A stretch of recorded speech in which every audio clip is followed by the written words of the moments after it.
Friends, welcome to our channel data and मैं Krishna Singh. Friends, आज का जो टॉपिक हम लोग का है मेगा स्पोरोजेनेसिस, जिसे हम डेवलपमेंट ऑफ फीमेल गैमेटोफाइट भी कहते हैं। वो और कुछ का डेवलपमेंट नहीं बल्कि हम एम्ब्रियो सेक की ही डेवलपमेंट को डेवलपमेंट ऑफ फीमेल गैमेटोफाइट कहते हैं।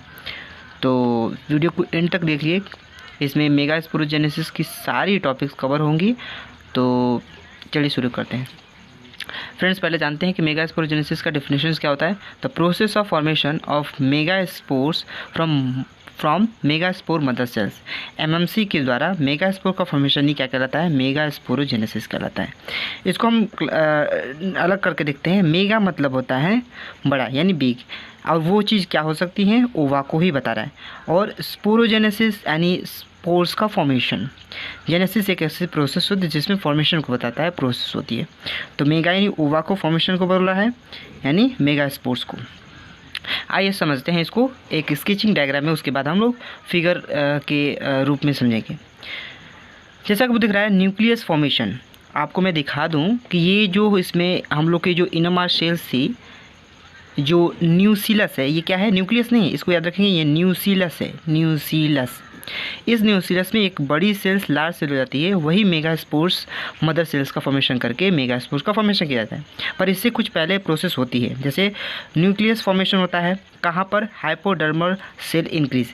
इस न्यूक्लियस में नीचे की तरफ, हाइपोडर्मल मतलब नीचे की तरफ एक सेल्स इनलार्ज कर जाती है, और उसमें उस सेल्स में कौन सी सेल्स पाई जाती हैं, किस टाइप की सेल्स पाई जाती है? तो आर्चिस्पोरियल सेल्स पाई जाती हैं। वो आर्चिस्पोरियल सेल्स एक डिवीज़न करती है जिसे पेरिक्लिनल डिवीज़न कहते हैं। पेरिक्लिनल डिवीज़न आपको पता है कि कोई भी सेल्स के सरफेस से जो लाइन गई है उसके जस्ट पैरेलल ही डिवीज़न करे, उसे हम पेरिक्लिनल डिवीज़न करेंगे। अच्छा, वो डिवीज़न दो तरीके करेगी, एक करेगी पेरेंटल सेल्स और एक sporogenous cells. Parental cells activity depend करती है प्लांट के बेस पर कि प्लांट कैसा वर्क कर रहा है। तो आपको मैंने पिछली वीडियोज़ में बता दिया था कि ट्यूनियोसिलेट और क्रैसिन्यूसिलेट ओव्यूल्स का दो तरीके का फॉर्मेशन होता है, जिसे हम गैमेटोपेटली और पॉलीपेटली के नाम से जानते हैं। और नेक्स्ट जो पेरिक्लिनल डिवीज़न इस टाइप करता है उसे स्पोरोजेनस टिश्यू और स्पोरोजेनस सेल्स करता है। आपको पता है कि मैंने बताया था पिछली वीडियो में, जैसे डेवलपमेंट ऑफ मेल गैमेटोफाइट्स में मैंने बताया था कि एक जो डेवलपमेंट करता है वो प्राइमरी पेरिटियल सेल्स और प्राइमरी स्पोरोजेनस सेल्स। तो मैंने यहाँ पर स्पोरोजेनस लेयर सेल्स ही कह दिया है। तो आपको समझ जाना चाहिए कि प्राइमरी स्पोरोजेनस सेल्स ही है। इसमें कैसे डेवलपमेंट होगा, तब जाकर माइक्रोस्पोर्स का फॉर्मेशन होगा। तो आइए जानते हैं। जैसे आपको दिख रहा है स्पोरोजेनस सेल्स लिखा हुआ है। यह डेवलप करके बड़ा करके इनलार्ज होकर, जैसे कि अब मैंने आपको दिखा दूं कि ये सेल्स बड़ी हो जाती है, इनलार्ज कर जाती है, और कैसा फॉर्मेशन कर लेती है? Mega spore mother cells. Mega spore mother जैसा बिहेव करने लगती है, इसको याद रखेंगे, बिहेव करने लगती है। इसकी सेल्स की जो क्रोमोसोम्स नंबर्स होते हैं वो 2n में होती हैं। कैसे में होती हैं? 2n नंबर में। और वो मियोसिस करता है। मियोसिस यानी सेल्स अगर 2n में है तो किस में फॉर्मेशन कर देगा? n में फॉर्मेशन कर देगा। वो मियोसिस करेगा और 4 मेगा स्पोर्स का फॉर्मेशन करेगा। वो मेगा स्पोर्स टेट्राड हो जाएगा। जैसे कि मैंने माइक्रोस्पोरोजेनेसिस में बताया था कि कई तरीके के फॉर्मेशन हो सकते हैं, या तो वो टेट्राहेड्रल हो सकते हैं, या लीनियर हो सकते हैं, या टी शेप्स हो सकते हैं। लेकिन इसमें एक कॉमन चीज़ है कि वो हमेशा लीनियर ही फॉर्मेशन करेगा। लीनियर का मतलब वो हमेशा सीधे फॉर्मेशन करेगा। और एक चीज़ है, जब टेट्राड बोलते हैं तो इसका मतलब कि वो जो स्पोर्स हैं वो आपस में जुड़े हुए हैं, वो डिफ्रेंशिएट नहीं हुए। आइए समझते हैं फिगर के रूप में कि कैसे मेगा स्पोर्स का फॉर्मेशन होगा। बेसिकली हम लोग को जो मेन टर्म पढ़ना है वो मेगा स्पोर मदर सेल से स्पोर्स के फॉर्मेशन तक ही ये चीज़ पढ़नी है। आगे पिछली प्रोसेस मैंने दिखाया कि कैसे डन होती है। जैसा कि आपको दिख रहा होगा ये फिगर, इस फिगर में जो माइक्रोपाइल इंड है उसकी तरफ एक सेल्स इनलार्ज करके एमएमसी जैसा बिहेव करने लगती है, और उसके बाद वो बड़ी हो जाती है। बड़ी होती है तो बड़ी होने के बाद मैंने इसको अलग करके दिखाया हूँ। ये बड़ी कर होकर मियोटिक डिवीज़न करेगी। वो भी कौन सा? फर्स्ट। आपको मैंने फर्स्ट क्यों लिखा है? आपको पता होना चाहिए कि जब 2n से n का फॉर्मेशन होता है तो वो मियोटिक फर्स्ट डिवीज़न होता है, या मियोसिस फर्स्ट डिवीज़न होता है। और जैसे ही वो डिवीज़न करेगा वो 4 तरीके की मेगा स्पोर्स का फॉर्मेशन करेगा। इस मेगा स्पोर्स को फॉर्मेशन करने में वो आपस में जुड़े रहेंगे, तो आप इसे यहाँ पर टेट्राड भी कह सकते हैं।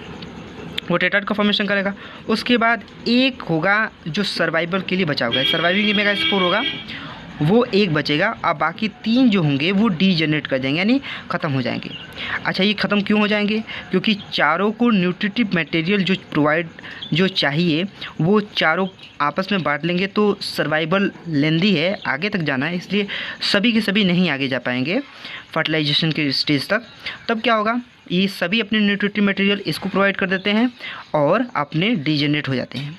तो ये उसके बाद क्या होगा, उसके बाद एक जो बचा वो कैरियोकाइनेसिस होगा।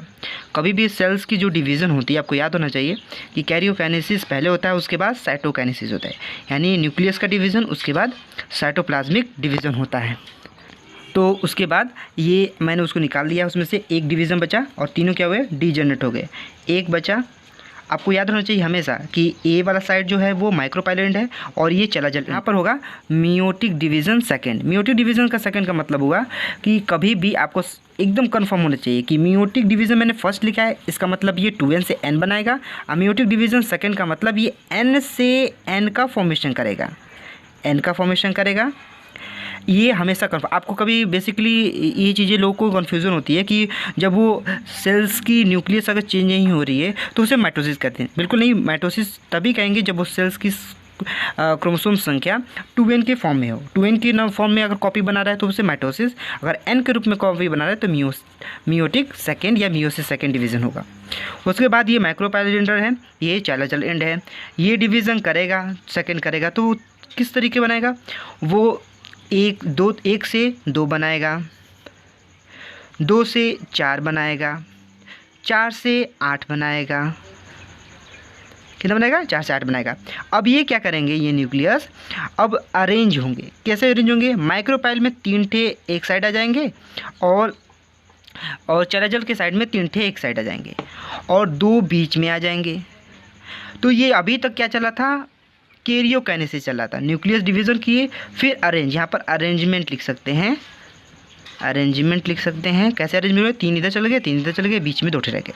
अब साइटोकाइनेसिस, यानी साइटोप्लाज्म पूरी तरह से भरा हुआ है बीच में, तो वो क्या करता है, यहाँ पर मैंने बनाया ये और एक बड़ी सेल्स होगी और 2 बीच में। अब इसमें क्या होगा, साइटोप्लाज्मिक डिवीज़न होगा, जिसे हम साइटोकाइनेसिस कहते हैं। ये होगा, आपको दिख रहा है, और ये बीच में न्यूक्लियस। तो ये जो बड़ी वाली बीच में होगी इसे हम ओवा कहेंगे।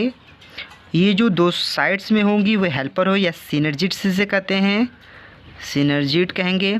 और ये जो तीनों ऊपर साइड में यानी चाइलाजल साइड में, ये माइक्रोपाइलेंट में है, तो इसे हम एंटीपोडल कहेंगे, एंटीपोडल कहेंगे। अब ये कंप्लीट क्या फॉर्मेशन कर लिया, ये एम्ब्रियो सैक का फॉर्मेशन कर लिया। इट मीन्स हमने कंप्लीट कर लिया process development of a female gametophyte. तो अब जानेंगे एक लास्ट जो टॉपिक है वो पोलीगोनम टाइप एम्ब्रियो सैक। ये पोलीगोनम टाइप एम्ब्रियो सैक क्या है, हम इसमें सेल्स और न्यूक्लियस का नंबरिंग करेंगे, यानी काउंटिंग करेंगे। इससे बहुत कन्फ्यूजन होती है कि न्यूक्लियस कौन सा है, सेल्स कौन सी है, तो आइए जानते हैं। पहले हम जानेंगे न्यूक्लियट, तो कितना होगा, 1 2 3 4 5 6 7 8 आपको दिख रहा है, इससे मतलब 8 न्यूक्लियट होगा। अच्छा, अब न्यूक्लियट हुआ 8, तो सेल्स कितनी होंगी, तो आपको गिनना होगा 1, जिसमें साइटोप्लाज्मिक डिवीज़न हुआ है, आप उसको याद ध्यान उसके बाद। तो आपको 1 दिख रहा है, 2 दिख रहा है जो कवर है, 3 दिख रहा है, 4 दिख रहा है, 5 दिख रहा है, 6 दिख रहा है, और 1 ओवरऑल पूरा है, यानी 7 न्यू सेल्स हो जाएंगी। अब कन्फ्यूज़न नहीं होगी कि 8 न्यूक्लियट और 7 सेल्स में, क्योंकि मैंने बता दिया कि ये पूरा ओवरऑल एक सेल्स है और 6 बीच में। और न्यूक्लियस का, तो न्यूक्लियट में 3 ये और 2 ये, तो 8 हो जाएगा। तो मैंने ओवरऑल मेगा स्पोरोजेनेसिस या फीमेल गैमेटोफाइट मैंने बता दिया है। आपको वीडियो आई होप समझ में आया होगा। वीडियो अच्छा लगे तो वीडियो को लाइक कीजिए, शेयर कीजिए अपने दोस्तों के साथ ताकि वो भी सीख सकें। अगर आप मेरे चैनल पर नए हैं तो चैनल को सब्सक्राइब कर लीजिए प्लीज़, ताकि आपको रेगुलर ऐसे वीडियोस मिलते रहें, वो भी कंप्लीट नॉलेज के साथ। अगर इस वीडियो को आप फेसबुक पेज पर देख रहे हैं तो पेज को लाइक कर लीजिए।